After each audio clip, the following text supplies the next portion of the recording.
Welcome to Leaders in the Arena. My name is Jenny Whitener, CEO of Bridge Innovate, and we are thrilled to bring to you today a special episode of Leaders in the Arena, Proven Tactics for Nonprofit Strategic Planning. Today, we're going to be talking about strategy, some of the critical tactics and key aspects of that with a very special guest, and you'll be meeting her shortly. As we jump into Bridge Innovate, most of you know us in terms of our friends joining us today on this webinar and podcast series, but we are Bridge Innovate, and we work with teams to empower you to think, lead, and problem solve differently. Today's program is really focused, as I said, about strategy, and so we're going to be jumping into that content now. We've been, over the years, had an opportunity to work with a range of nonprofit clients all over the region and internationally to help them with strategic planning, operational improvement, board retreats, and all aspects of improving their capabilities to do what they do best in terms of serving our communities with social good work.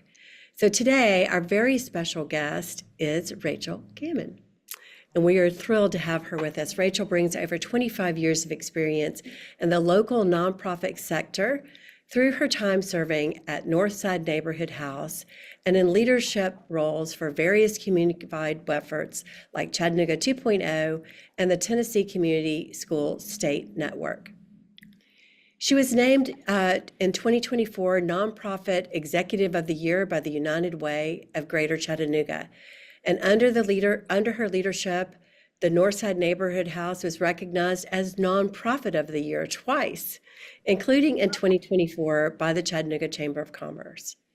Rachel has a deep passion for equipping and empowering nonprofits to strengthen communities and build a brighter future for all residents. And we are so excited that she's now bringing her expertise and her leadership skills to the consulting community by joining Bridge Innovate as principal of our nonprofit consulting practice. So, Rachel, welcome. We're so excited to have you with us today. Thanks so much, Jenny. I'm excited to be here, and I'm just excited to be a part of Bridge's team. I shared with Jenny when we met soon after I made the announcement about leaving my leadership role here that every time I had spent time with the Bridge team and just going through the strategic planning process, we've used Bridge for our last three strategic plans here at the Northside Neighborhood House, that I've always been invigorated being in her space and just by the strategic design process, and have always wanted to lean into greater community efforts when my time here at the Northside Neighborhood House, I felt like had come to an end, and we're at that point in my life. So just excited to be able to pour into the nonprofit community in a new capacity, and look forward to sharing some of what I've learned today.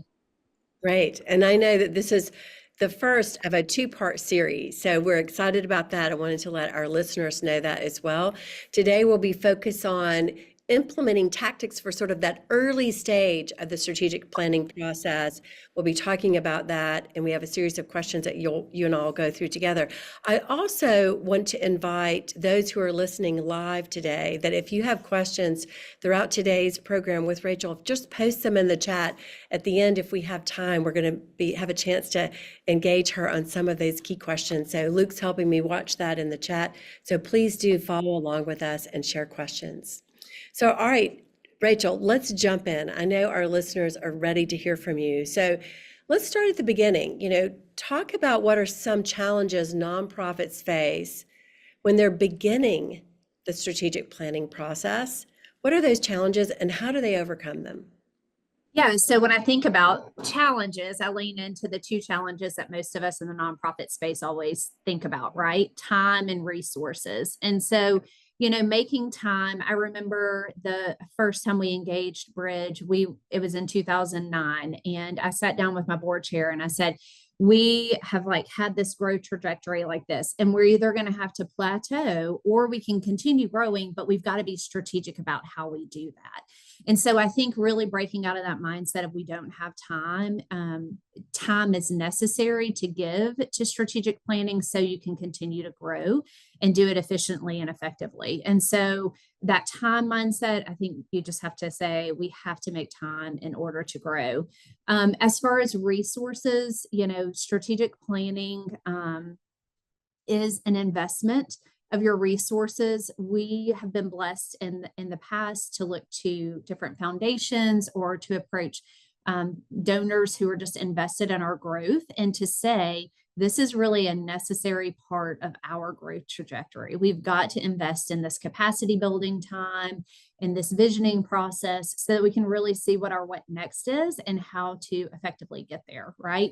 And so approaching funders is a way that you can, skirt around that resources. And then I think the other major thing is, it goes back to time too and leadership and really looking at who's going to lead this effort. Because to do it well, as we're going to talk about more today and then in our next webinar, to do it well, you really have to have strong leadership. And so I think finding that staff champion is really important. And it might be the CEO or the executive director, or it might be someone on your team who just has a lot of capacity and really is a leader and a thought leader for you as the executive director or CEO. And I really do think this is a place where our board can lean in as well. We recruit board members and they have such amazing skill sets.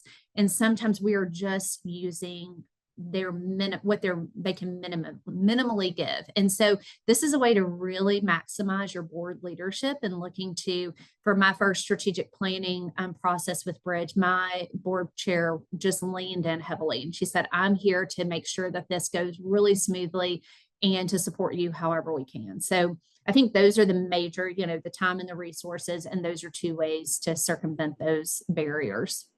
That's great. I mean, one of the things you just first said was I sat down with our board chair, right? And had a discussion with them about our trajectory and how we continue that growth.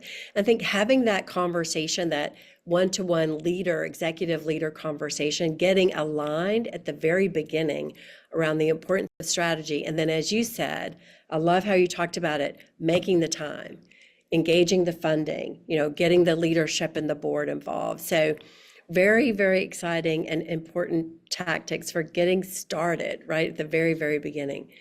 Talk more about the stakeholder groups, because I know that one of the things that I found inspiring about when you were leading the strategic planning process in partnership with us, you were very intentional about getting key groups involved. Talk about how you determine who the stakeholder groups are, how you get them engaged in the process so that you really get buy-in along the way.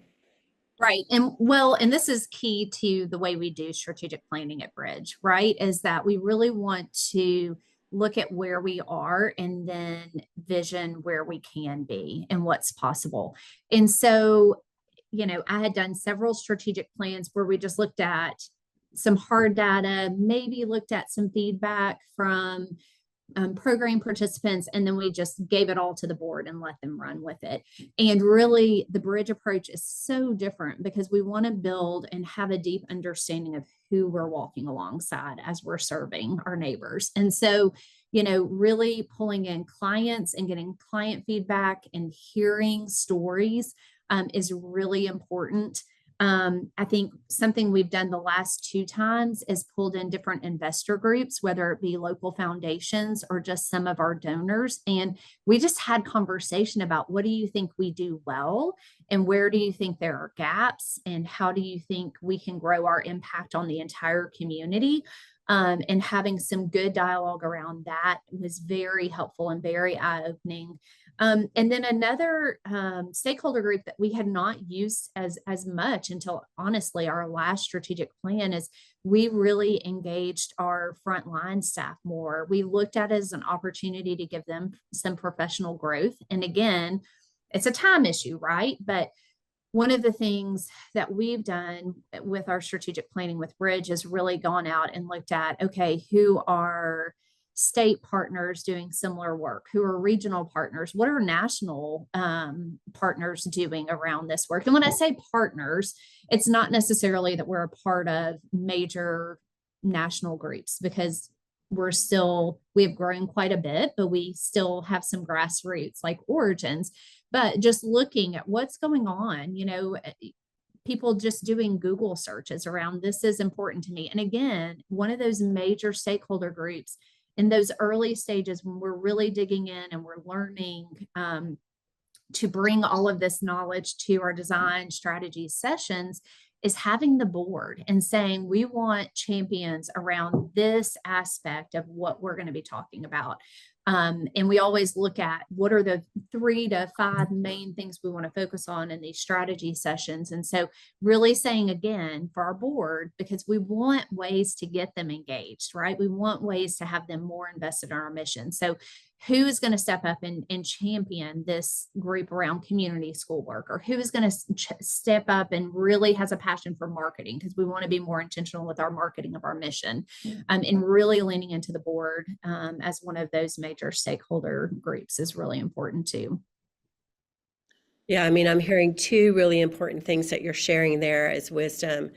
One was that you looked at these multiple stakeholder groups to gather insights, right? So before you just looked at hard data maybe, and then handed it to the board to say, come up with the strategic initiatives. What you're doing at this stage is you're really gathering a wide, diverse perspective across these different stakeholders. And something that you just said really struck me when you said, and I'm asking them, what do we do well? And where do we need to grow, or where do we need to improve, right? And that level of vulnerability. So often, I think when we're engaging funders or the board, we're putting that best face forward. Like, are we really being vulnerable enough and open enough to challenge ourselves and our operation about where do we need to grow? Where are opportunities for development? And in your story that you just told, that was the beginning perspective that you brought and said, help me understand, share with me your thinkings. And then you said, clients, funders, frontline staff, board, other nonprofits, whether they're in my region or otherwise, how can I learn from them? So this broad swath of sort of perspective coming in. How do you navigate that? Like, so that I can just imagine all these data points. Well, so Different.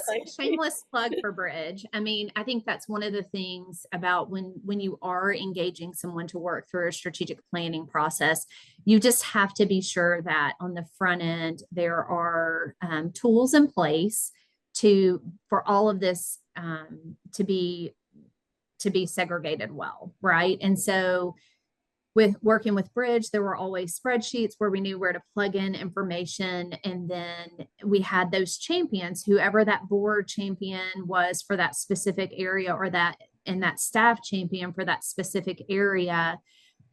Those 2 folks like kind of were the presenters when we came together as a group to share, this is what we learned from this space. And, that's another just benefit of going through an intensive strategic planning process, is that those relationships are built. So that board lead and that staff lead are working together pretty closely. And so there are some dynamic relationships that probably wouldn't have occurred previously that are a result just of the entire process and going through it together.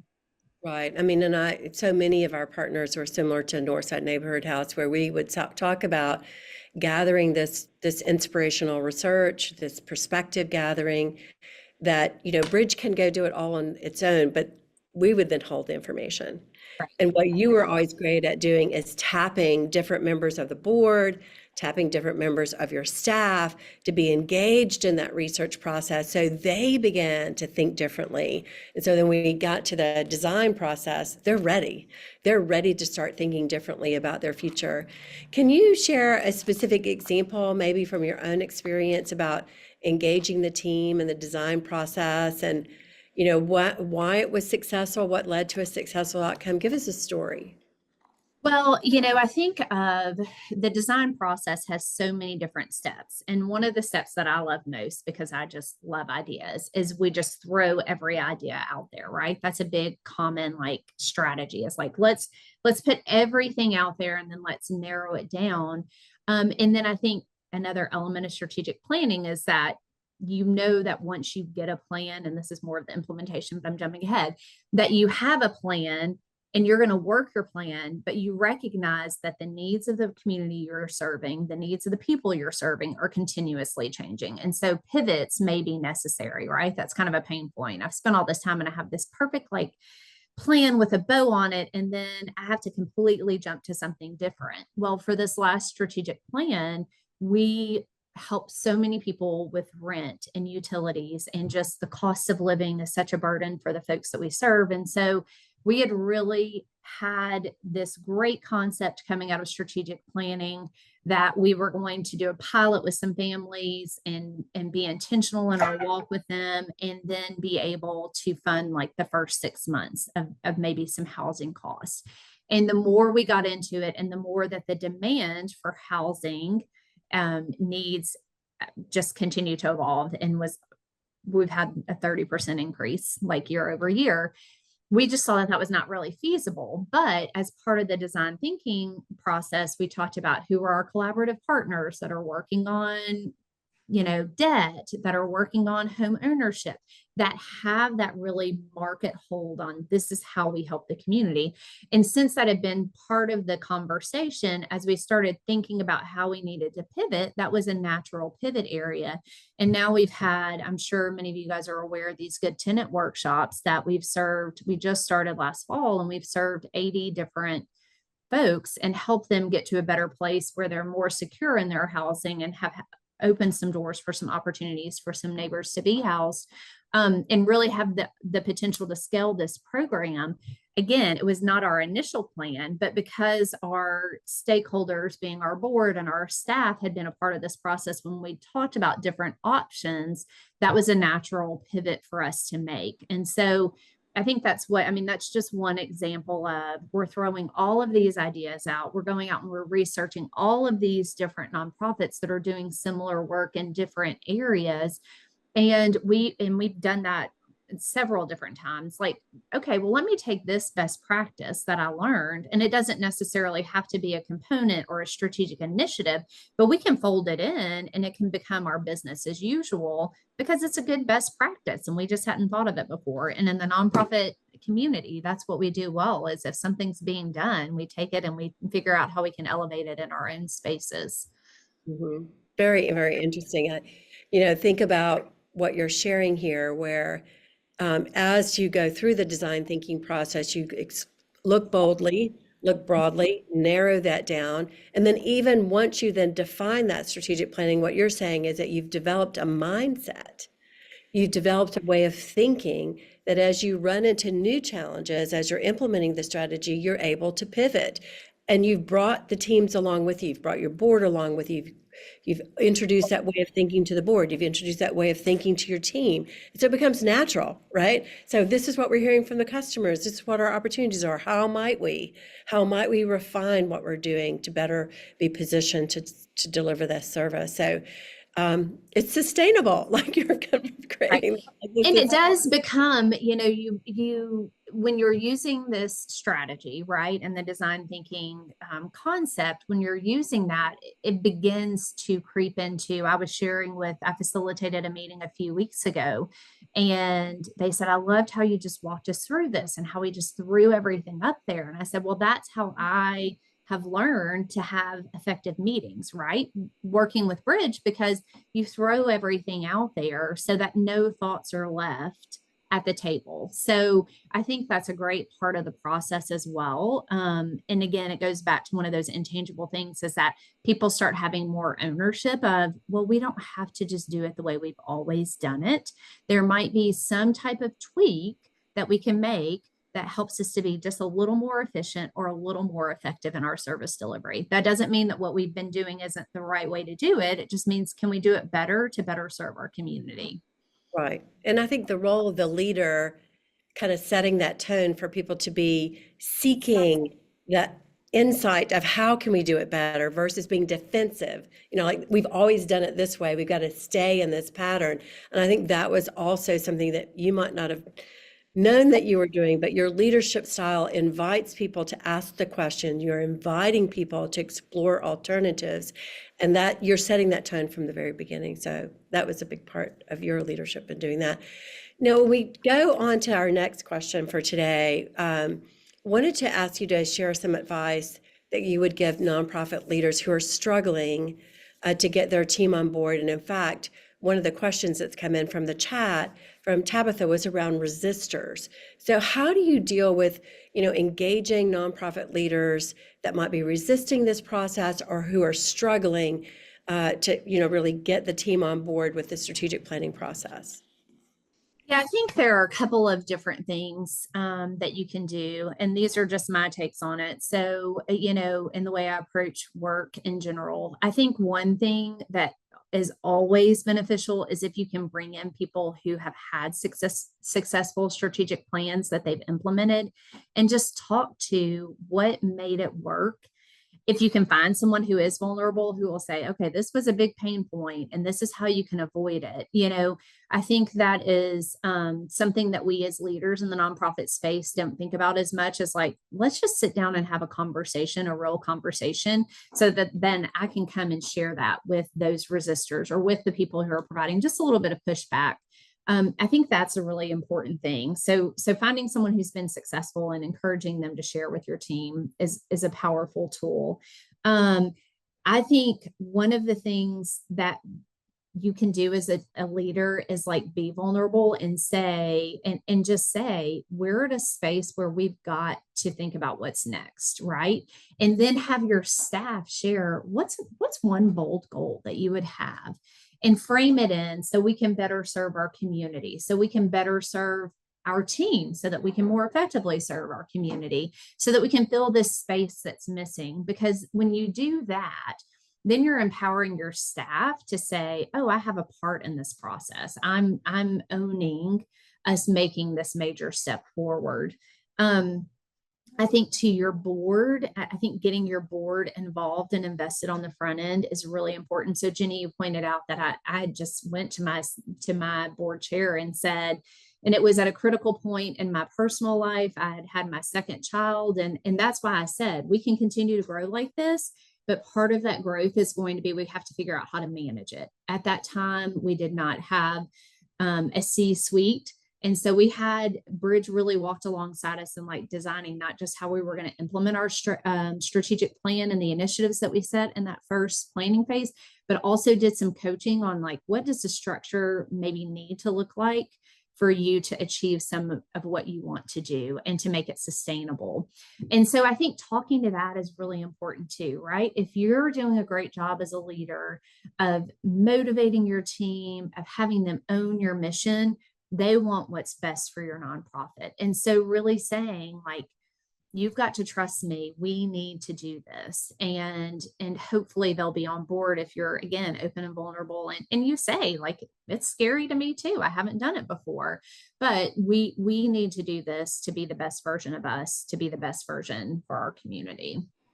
That's So great. I think it's all about framing, I guess, is what, to boil that all down, it's all about framing it to your different stakeholder groups. Yeah. And so I'm going to recap for a minute, but I also want to invite others, if you're on the call today and you'd like to come off of mute and ask Rachel a question. I'm going to open it up in just a second. But Rachel, a couple things I heard you say. One was, when you're getting pushback or getting resistance, share success stories. That was important. You talked about really asking the question, what's next? Do we really know what's next? Have we imagined what's next? Be vulnerable to open up that discussion. And then engaging the staff. I love this concept. You said, what is one bold goal that you would have for the area that you lead or are responsible for with our organization? Just getting them engaged and imagining that next, and then the board, obviously, getting the board engaged. So really critical things here. Please, let's hear from you as participants today. Thank you so much for joining us. Questions from you all. Anybody like to come off of mute, make a comment, share a story, or ask a question? Can I lean into as we're, oh, sorry. Let me just say one more thing to Tabitha's thing about resistors. Especially if you're resistors, if you find your resistors are some of your sharpest people, again, have one-on-ones with them and allow them to become an ally for you, because we know that the people who are bringing the most resistance are probably doing it because they're really passionate. So if we can refocus their frustration, their fear, or whatever it might be by those one-to-one conversations, sometimes they'll become your biggest champions. Sorry, I just wanted to be sure we address that. Good. I think we had someone that had a question or comment. Do you have any suggestions for big shifts of focus? Like we have a big need for, and I like most nonprofits, I assume, but a big need to shift public perception and public awareness about the importance of the services provided. And I feel like most people who run a nonprofit probably run into this issue where you bring up the name of your organization and people are like, what the heck are, like, what is that?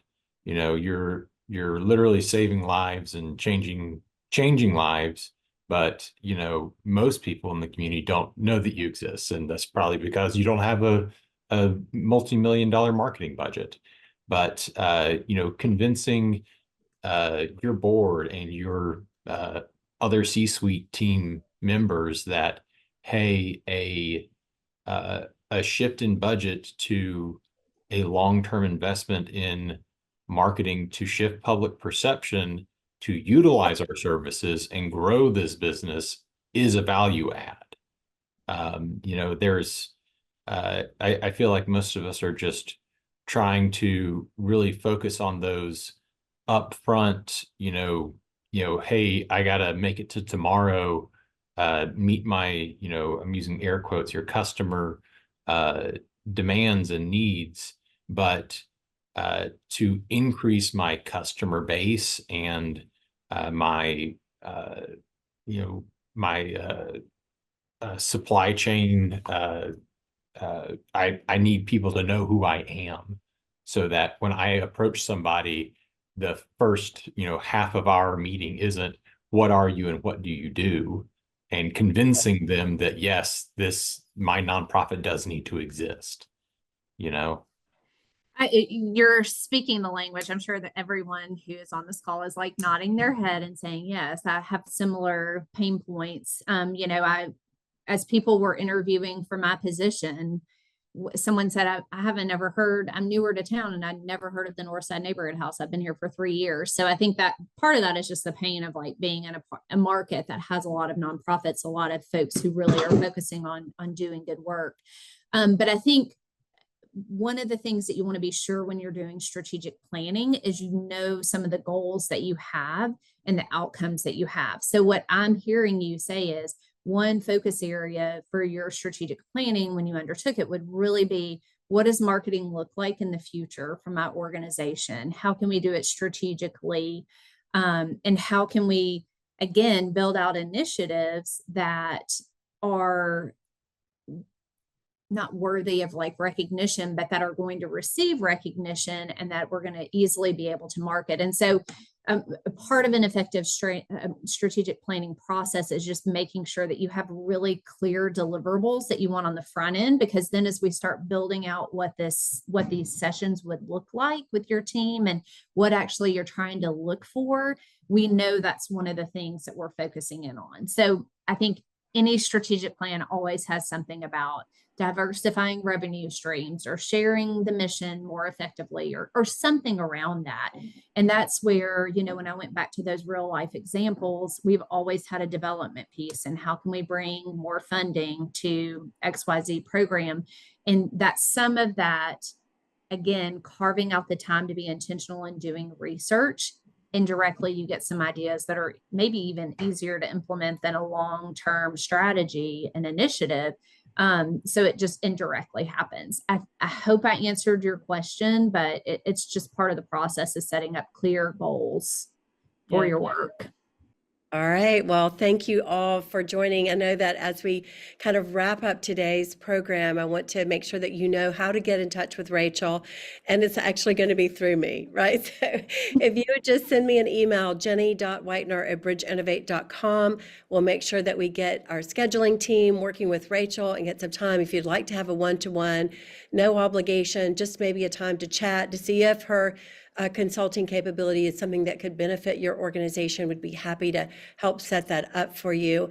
And then also think about joining us for our next one-to-one with Rachel as she shares additional tactics, and this time on implementing strategies in the nonprofit community. And that's coming up on September the 25th. We hope that you'll join us there.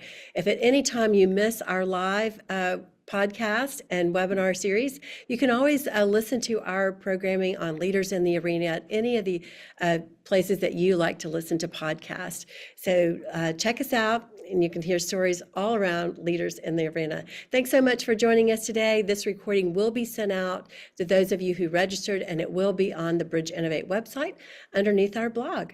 Thanks, Rachel. Thanks for your time. Okay, bye.